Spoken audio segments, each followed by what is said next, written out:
Assalamualaikum warahmatullahi wabarakatuh. Kami dari Mahasiswa Pendidikan Ekonomi Angkatan 2021 Fakultas Ekonomi Universitas Negeri Yogyakarta kelas C dari kelompok 8 akan membahas mengenai monopoli.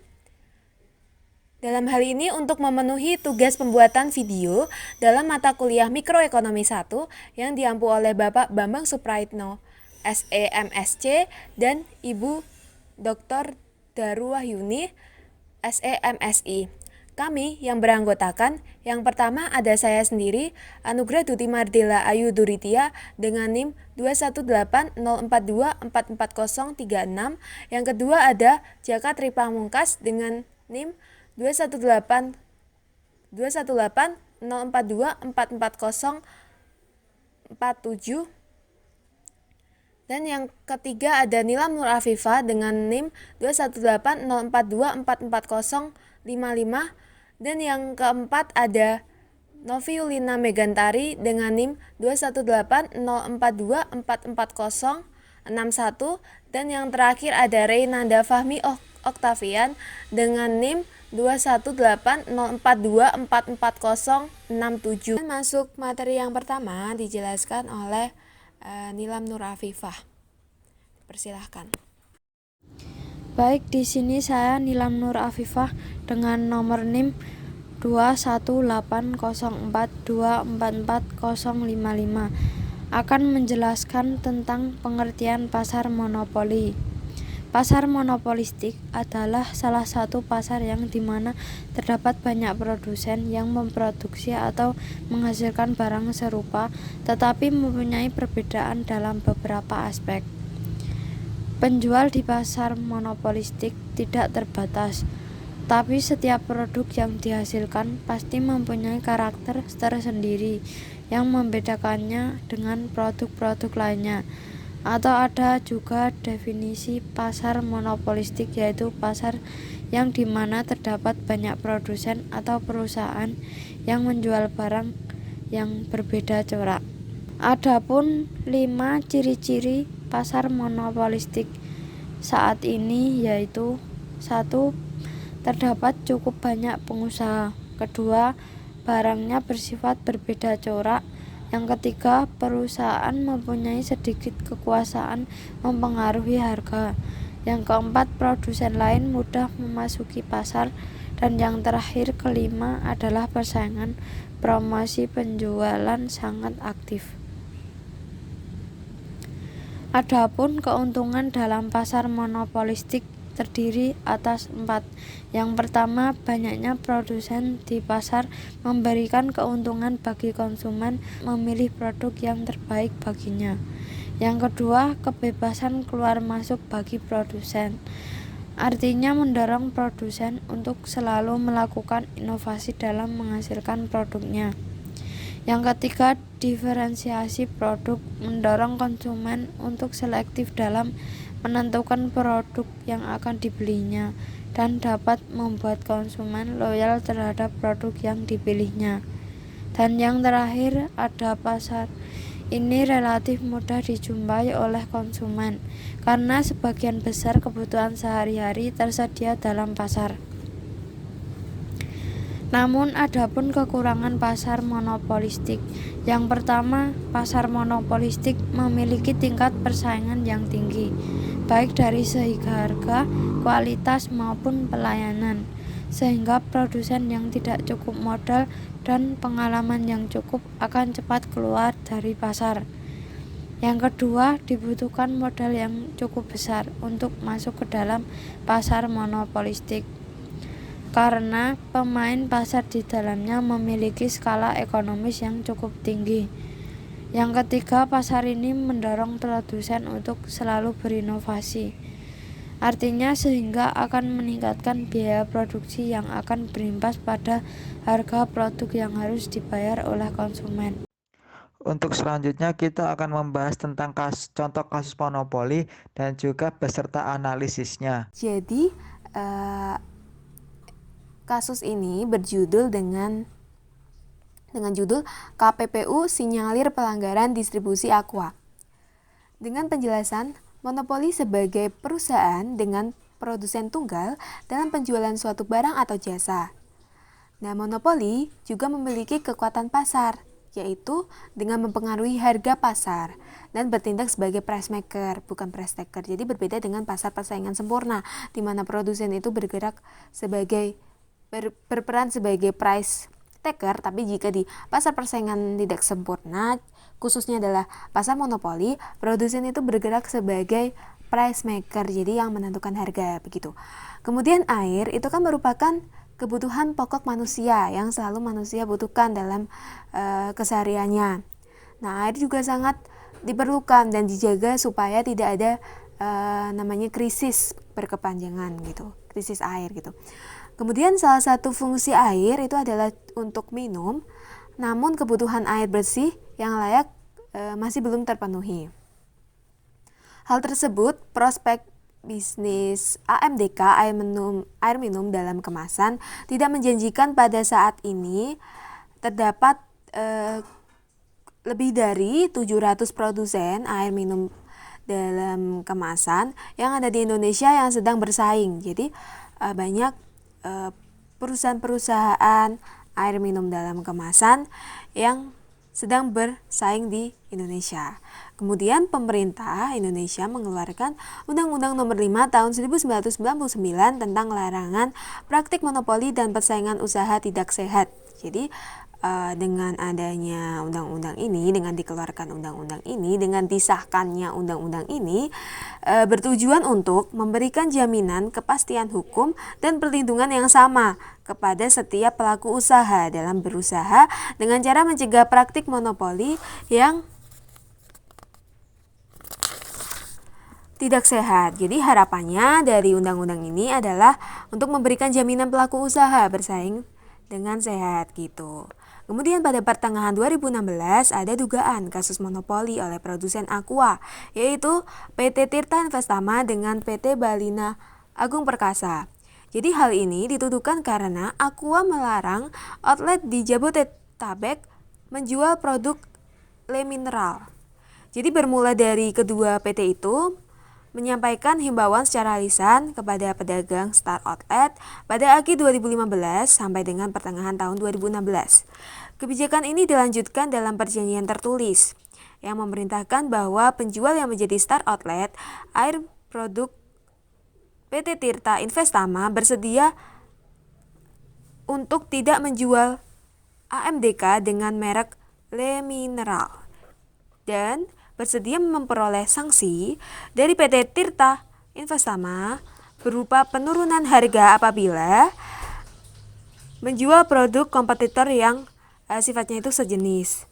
Jadi selain itu ada juga bukti komunikasi email yang dilakukan oleh dua PT tersebut. Jadi antara PT Tirta Investama dengan PT Balina Agung Perkasa. Jadi mengenai tindakan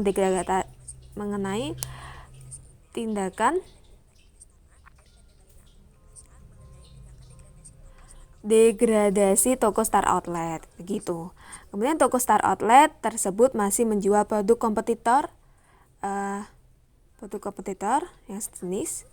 Kemudian hal tersebut adalah tindakan nyata bahwa kedua PT tersebut melakukan tindakan anti persaingan. Jadi kompetitornya tadi tidak anti persaingan gitu. Kemudian tujuannya adalah menghambat laju kompetitor. PT Tirta Investama dan PT Balina Agung Perkasa terbukti secara sah melanggar gitu. Kemudian pada pasal 15 ayat 3B mengenai perjanjian tertutup. Jadi membahas tentang perjanjian tertutup begitu. Kemudian pasal 19A dan 19B mengenai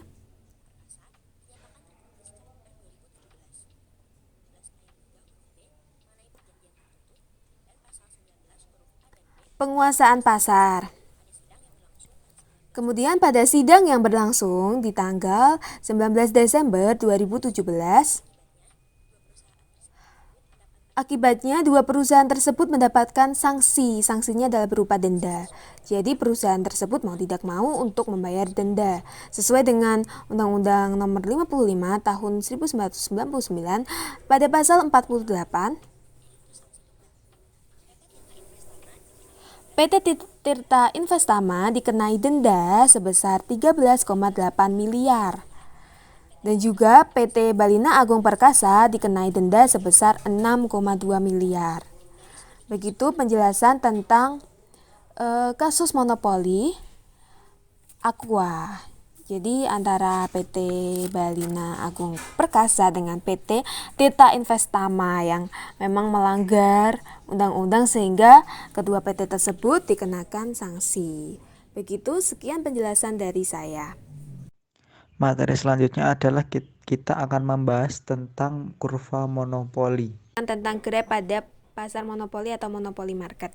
Jadi bisa kita amati bersama-sama pada kurva ini. Itu kan ada garis Q, ada garis P. Yang mana Q itu adalah quantity dan price itu adalah harga, begitu. Kemudian dengan penjelasan produce where MR sama dengan MC. Jadi di mana marginal revenue itu sama dengan marginal cost. Kemudian profit maximizing output yang dikeluarkan adalah 6. Jadi teman-teman bisa lihat di sini ya. Ini di garis ungunya ini pada quantity 6 itu profit maksimumnya. Kemudian plug 6 into demand curve profit maximizing price dengan price-nya adalah $28 begitu. Kemudian total revenue itu sama dengan P dikali Q. Jadi price dikali dengan quantity. Kemudian total revenue-nya bisa dihitung dengan pada kurva ini ya teman-teman, dengan pada price 28 dan juga quantity-nya adalah 6. Jadi kalau dikalikan ketemu 168. Nah, begitu. Kemudian plug 6 into average total cost atau ATC curve. Jadi ATC itu diperoleh dari ini garis ungu juga. Ketemunya adalah 24. Begitu. Kemudian total cost-nya adalah dari ATC itu ATC dikali dengan Q. Jadi ketemu ATC-nya tadi 24 ya. 24 dikali dengan Q. Q-nya adalah 6, jadi ketemunya adalah 144. Begitu. Kemudian profitnya, menghitung profitnya ini, menghitung keuntungannya ini adalah dengan cara TR kita kurangi dengan TC. Jadi TR-nya tadi ketemu berapa? TR-nya ketemu 168. Nah, kemudian dikurangi dengan 144, ketemu dengan price sebesar 24. Begitu. Jadi cara menghitung profit maksimum dalam suatu pasar monopoli adalah seperti itu teman-teman menghitungnya. Begitu, sekian dari saya. Terima kasih. Selanjutnya ada the multi-plan frame. Multi-plan frame adalah suatu pasar monopoli yang dapat mempunyai banyak pabrik. Perusahaan yang memiliki banyak pabrik harus menentukan berapa pabrik yang akan berproduksi dan bagaimana mengalokasikan jumlah produksi di antara pabrik-pabrik tersebut. Salah satu contohnya adalah produk dengan 2 pabrik. Sebuah perusahaan dengan memaksimalkan keuntungan dengan memiliki output Q1 dan Q2 bahwa pendapatan marginal atau MR yang bergantung pada total output sama dengan biaya marginal atau MR untuk setiap pabrik melakukan monopoli tetapi memasok pada pabrik yang berbeda. Itu adalah penjabaran dari multiframe. Nah, untuk mencari MC-nya antara MC1 dan MC2 itu tidak menjadi satu tetapi menjadi MCR. Itu ada kurva 1 degree. Jadi 1 degree atau first degree harga yang diterapkan berbeda untuk setiap konsumen yang berbeda. Jadi, untuk melakukannya diskriminasi harga, monopoli market harus mengetahui yang pertama itu ada preferensi setiap konsumen. Yang kedua, siapa saja dan tipe konsumennya. Untuk contohnya itu ada misalkan seorang dokter memberlakukan tarif konsultasi yang berbeda-beda pada setiap pasiennya. Dapat dilihat ini ada kurva ya teman-teman di sebelah kanan itu ada P, Q, di mana P adalah price dan Q adalah quantity, dan kemudian ada Q1, ada Q2, Q3 dan juga P1, P2, P3, dan di situ ada garis MC, marginal cost. Nah, kemudian kurva yang kedua itu ada 2 degree. 2 degree atau second degree, harga yang diterapkan mengenakan harga per unit yang berbeda untuk setiap produk yang berbeda. Di dalam hal ini, monopoli dalam diskriminasi harga dapat menarik konsumen surplus tapi tidak secara menyeluruh dibanding tipe first price discrimination. Contohnya, perbedaan harga per unit pada pembelian grosir dan pembelian eceran. Pembeli yang membeli mie instan 1 bungkus dan 1 kardus akan berbeda harganya. Pasti yang membeli dengan 1 kardus mestinya lebih murah ya daripada yang membeli dengan 1 bungkus, karena kalau kita semakin banyak beli mesti harganya semakin menurun gitu. Nah, di sebelah kanan ini ada kurva bisa diamati bersama. Ada P dan Q juga ya. Kemudian di sini ada membedakan ya, di sini ada garis MR juga, marginal revenue, dan juga ada AC, average cost. Nah, di sini bisa dilihat ada blok 1, blok 2, dan blok 3. Ini saling berhubungan ya, 0 ke Q1, kemudian Q1 ke Q2, dan Q2 ke Q3 gitu. Kurva yang terakhir ada 3 degree. Third degree, pada tipe ini monopoli membagi ke dalam 2 atau lebih konsumennya. Contoh, pasar luar negeri dan pasar dalam negeri mengenakan harga yang lebih tinggi kepada kelompok dengan kepekaan demand yang lebih rendah. Sebagai contohnya, barang yang dijual di pedesaan dan di perkotaan akan berbeda harganya. Begitu. Dan di sini ada QA, QB dan QT ya. Kemudian ada garis yang menghubungkan itu di mana MR itu sama dengan MC. Nah, untuk di QT-nya itu ada garis average cost. Jadi di QA dan QB nggak ada, tapi di QT itu ada garis average cost-nya. Begitu. Baik, sekian presentasi dari kami. Bila ada salah kata atau tutur kata yang kurang berkenan, mohon dimaafkan. Nah, berikut ini ada daftar referensi yang kami gunakan. Sekian, terima kasih. Saya tutup. Wassalamualaikum warahmatullahi wabarakatuh.